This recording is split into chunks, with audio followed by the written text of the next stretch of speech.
Yun, magandang buhay mga kaibon. Nagbabalik ang MBA Loaf and Aviary. Kung bago kayo dito sa aking YouTube channel, ang MBA Loaf and Aviary, please like, share, subscribe. Don't forget to click the notification bell para updated kayo sa mga bagong video na aking ina-upload. For today's video, bali nagpalit nga ako ng flight cage sa malaking cage. At doon ko nilalagay yung aking mga bagong babang ibon na parakit. Doon ko na sila pinapagulang. Yan, itong nasa video ito yung luma kong flight cage. Mapapansin nyo talagang lumang-luma na at kahoy pa yung ginawa kong frame. Yan, kahoy pa yung ginawa kong frame, tapos nagbabakbak na at kakangat-ngat at nabutas na nga yung pinaka chicken wire na nilagay ko, yung screen. May nakalusot na nga na aking mga alaga, kaya ngayon ginawan ko sila ng bagong flight cage. Yan, mamaya papakita ko nga sa inyo yung ginawa kong flight cage at magugulat nga kayo at napakaganda nga talaga ng DIY na flight cage na ginawa ko. Yan, mamaya pagkatapos ng intro. MBA Loaf Aviary, fly high.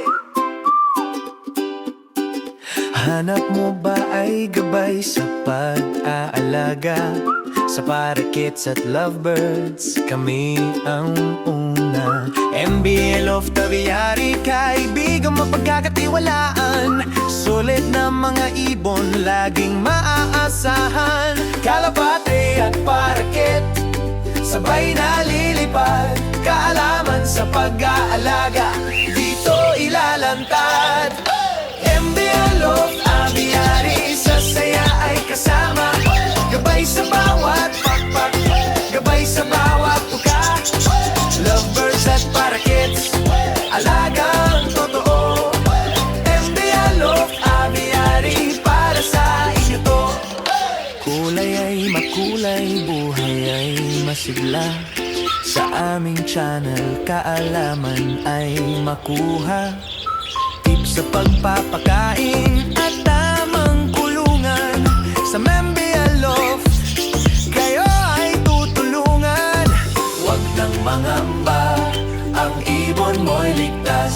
Sa gabay naming tapat, saya'y walang wakas. Kalapati at parakit, sabay na lilipad. Kaalaman sa pag-aalaga, dito ilalantad. MBA Loaf Aviary, sa saya ay kasama. Gabay sa bawat pakpak, gabay sa bawat tuka. Lovebirds at parakits, alagang totoo. MBA Loaf Aviary, MBA Loaf Aviary, fly high.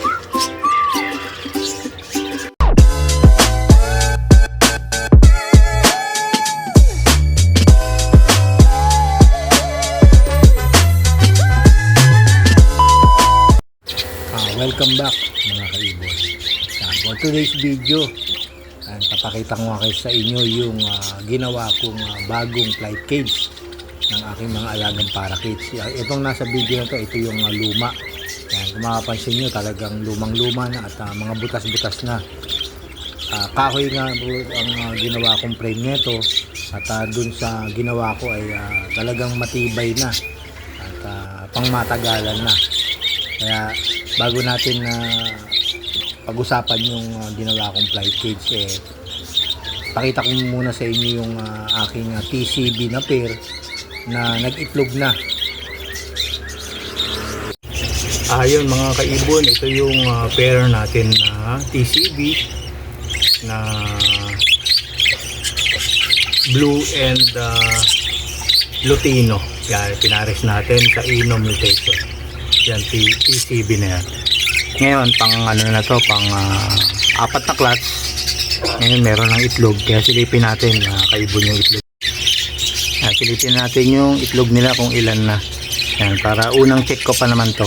Kasi napansin ko hindi na lumalabas yung hen. At check na natin. Ayun mga kaibon, meron na siyang 4. Yan, okay naman yung size ng mga itlog. Yan, kung mapapansin natin, pare-pareho yung size ng itlog nila kasi ito'y pag maliliit ang size, hindi wala sa kondisyon ng ating alagang mga parakeets. Yan. Siguro mayroon pang ilalabas to kasi medyo bukol-bukol pa yung puweta ng hen natin na Lutino or may pagka-creamino na tong aking tong hen. Yan, magaling magaling magpapisa at magpakain ng kanilang mga inakay. Yan, ito yung una nating napaitlog uli natin ang ating TCB and Lutino pairing. Ito naman kaibon yung pairing natin na African Lovebirds. Kaya na chinek ko yung wala pa silang itlog pero possible baka magana to kasi hindi na lumalabas yung hen. Nagpakain kasi ako ng kanilang paboritong African mix. Kaya nga lumabas na itong mga breeder natin. Tapos itong kabila, ito yung isang pairing ko rin na African Lovebirds. Yan, lumabas sila kasi nga pakain ako. Yan, abangan natin to sa mga susunod na gagawin kong mga video sa kung ilan nga yung mailalabas nilang itlog. Yung isang pairing ko pa na African Lovebirds hindi pa lumalabas. Yan, dito naman sa kabila. Siguro possible may itlog na to. Hindi mo natin sisilipin kasi nga medyo maselan talaga mga African Lovebirds. Yan, pagdating sa mga breeding, di tulad ng mga parakeets, kahit na silip-silipin mo ay hindi naman nila masyadong aanin yung kanilang mga itlog, lalo na pag may mga inakay. Yan, dito naman yung pairing namin, pairing natin na isa. Ang katok tayo. Hindi ko pa alam kung maitlog na to, pero yun, wala pa silang itlog. Ganda ng ng mutation na itong dalawang pairing. Check pa natin yung isa pang pairing ko. Ito kaibon yung isa pang pairing ng aking African Lovebirds.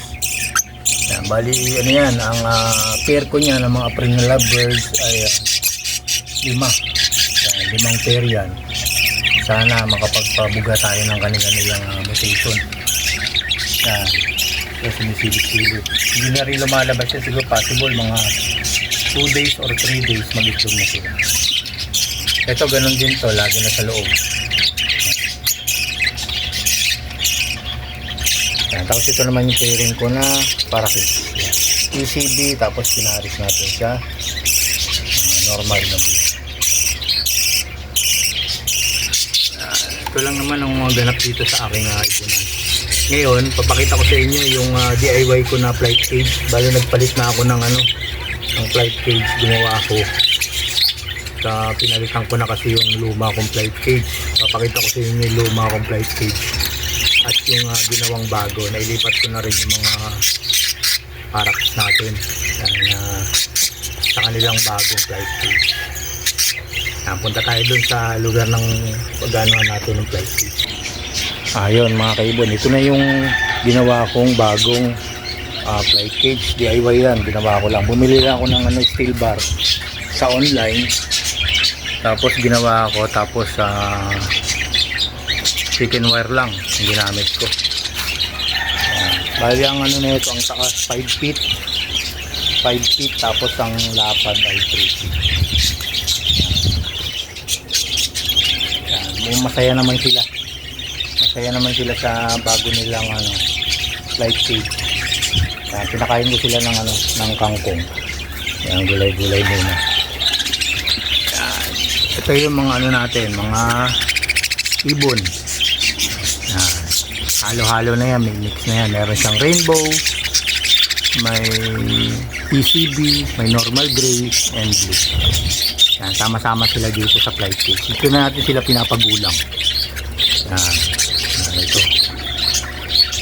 Yan, simpleng ano to, simpleng DIY na flight cage. Kasi yung dati kong flight cage ay kahoy. Ngayon, pagka nababasa, nabubukbok, kaya unting-unting ano, unting-unting naamag, tapos naputol na nga yung ano, yung paanon, bali nilagyan ko na lang ng ano, ng sangkalan. Kaso bumigay na, kaya nga napagawa na ako ng bagong flight cage nila. Ayun mga kaibon, ito. Yan, binigyan ko sila ng kangkong, paborito nila yan. Yan, tapos mamaya na ako magbibigay sa kanila ng seeds. Yan, panghimagas muna yung binigay ko. Tapos yung tubig nila nilagyan ko ng dextrose powder. Yan, para sa panlaban sa ano, init at sa lamig. Yan. Chicken wire, tapos yung steel bar lang na binili ko. Tapos bumili ako ng 3 yards na isolation. Yun yung pinangpaikot ko sa paligid ng kanilang ano. Sila sama-sama, masayang masaya sa bago nilang ano, flight cage. Yan, saka nilagyan ko sila ng panibagong ano, perch, yan, dapuan nila.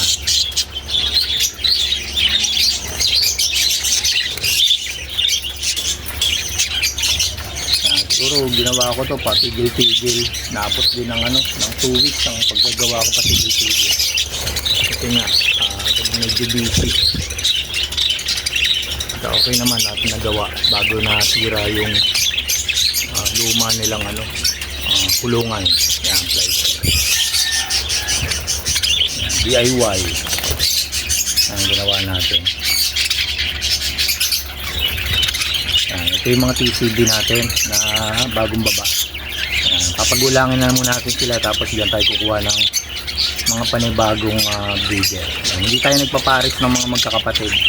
Ali, pwede natin ibangga sa magulang or mga tiyuhin.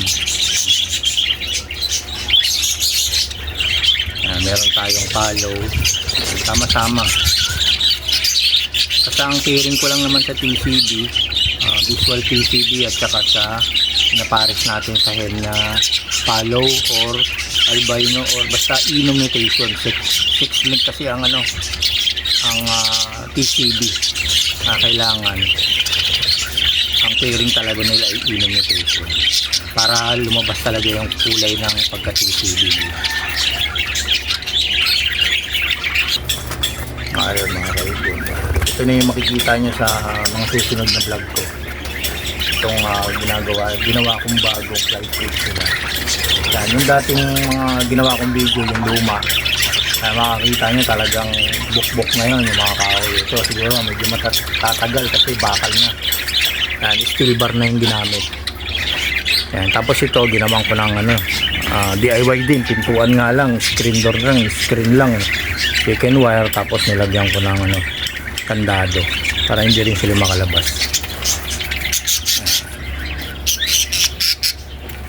Medyo maliwalas yung ano, yung lugar nila.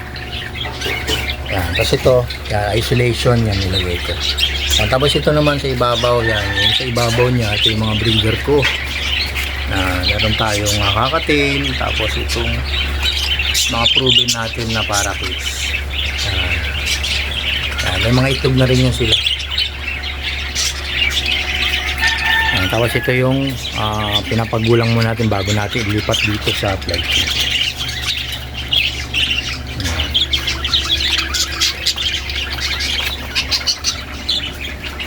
Yan, makikita nyo dito. Ayan yung pinaka ano. Kaya nilagyan ko to ng kapal kasi pag umuulan hindi nababasa sila. Yan, ito yung pinaka harap niya. Yan, dito lang yan sa harapan lang ng bahay. Yan, tapos ito yung mga breeder natin. Yan. Tapos ito sa gilid. Ito Ito pa yung mga breeder ko. 4 yan, mga breeder ko. May mga itlog na rin yan. Tapos itong iba ay mga bumaba na. Yan, dito lang yan sa may bakanting lote ko lang yan nakalagay. Ito yung luma. Yan, ito yung lumang light cage. Yan, didibayin ko pa yan. Kasi ito, kailanganin ko tong tolda. Yan, pansin nyo, ito yung luma. Talagang bukbok na. Yan, mga butas na nga yan, no? May nakawala na nga dyan eh. Ito yung luma ko dati. Yan. Kaya dun sa bagong gawa ko, kaya masaya naman yung ating ibon. Bibigyan natin sila ng ng pagmamahal. Yan, siyempre, kailangan nila ng bagong Yan. Ito, bakanting lote sa likod lang ng bahay. Tapos ito yung mga ibon natin, mga kalapati. Ayan mga kaibon, ito na yung ating bago kong gawang DIY na flight cage. Ito lang yan, ginawa ko lang. Ito na yung mapapanood nyo sa mga susunod na mga video kong ina-upload.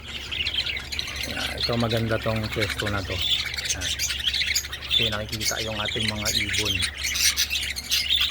Mga nagpapahinga kasi kakakain lang.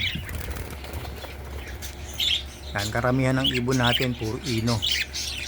Meron tayong crinino, meron tayong follow, tapos meron tayong sariling gawa na dilute follow. Yan, yun, dilute follow yun nandoon. Tapos ito, dilute follow rin yung kabila, katabi ng TCB. Yan, tapos dito naman mga rainbow. Yan, ginagawa ko dito, ako pipili ng mga ibon na ginagawa kong breeder. Yan, tapos yung iba na may excess, yan, ina-out natin. Yan, sa mga gustong kumuha ng aking ibon. Yan, NBA low line. Yan, ito mga follow naman na white. Yan, puro red ayan, ino. Tapos yun, rainbow naman. Yan, pinahinga ko yan, yung dalawa niya, mag-pair yan. Pinahinga ko kasi nga naka-5 clutch na sila. Ngayon ang pinalit ko sa cage niyan ay TCB. Yan, ganito lang mga kaibon. Sana nagustuhan niyo yung share ko na ginawa kong bagong flight cage ng aking mga alagang parrot. Happy breeding, salamat sa panonood. Happy breeding mga kaibon.